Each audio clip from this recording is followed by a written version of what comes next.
Anyway, it can be one of the most difficult conversations at work, let's face it, asking for a raise. But with a bit of planning and preparation, you won't need to avoid the conversation any longer. That's right. Joining us this morning with tips to successfully ask for a raise is award-winning executive coach Mitchell Creasey. Welcome to the program. Good morning, Mitch. Thank you. Good morning, Chris. Good morning, Marisol. Thank you so much for having me. I got all the sun here behind me blowing my shot out, so I'll send some over to you guys. Well, hopefully we'll get some of that sunshine. Listen, this is the talk of the town here. Yes. There are various stages when questioning or asking for more money. So let's start with, before you even get the gig, okay? This is when you are at your most powerful, yes? This is when you have the most leverage? It's when you're most detached. And I like to look at it like any relationship, right? At the beginning, why would we go in lying, right? If the goal is longevity, a relationship that lasts a long time, I want to go in exactly who I am, being honest about exactly who I am, and being honest about exactly what I want. Okay. So let's say you've been at a company for a while.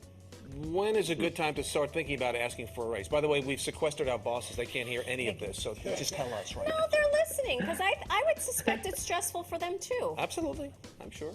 Oh, we're going to talk about that for sure, right. and how you can eradicate that stress for your boss. But there really is no wrong time, right? If you've been there for a few minutes and the workload is much heavier than you initially signed up for, it might be worth having a conversation. And if you've been there for 15 years, been a part of some really cool big projects, and haven't vocalized anything, it might be time for a conversation. There really is no wrong time. It's just about listening to yourself. Okay, listening to yourself is the most important thing.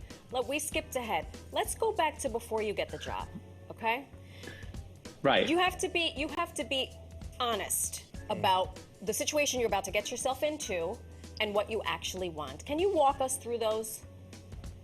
Absolutely. So what is it you want?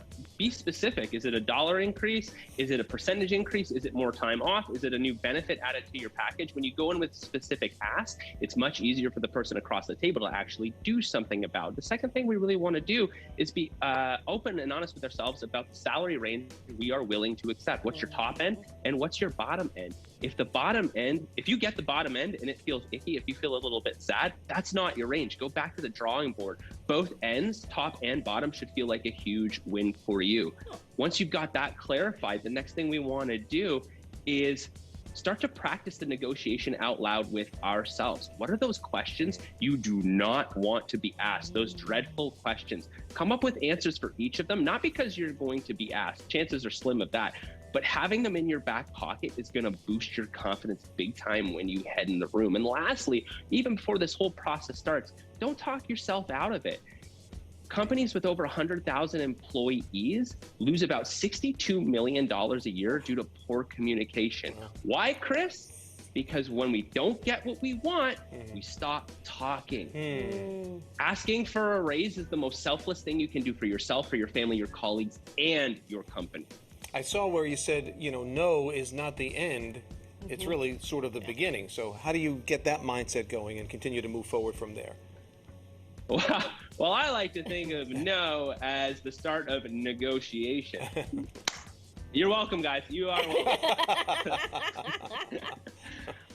Right, but really, the no is your boss's opening bid. It doesn't mean anything. It has nothing to do with you. It's just where they're at. Don't make it personal, right? This is why we set up a salary range. This is why we decide that our raise is inevitable. We don't go in asking. We go in having already made the decision and willing to collaborate. So that way you can counter. You can come back and you can ask, hey, okay, well, what needs to happen in order for us to get this done?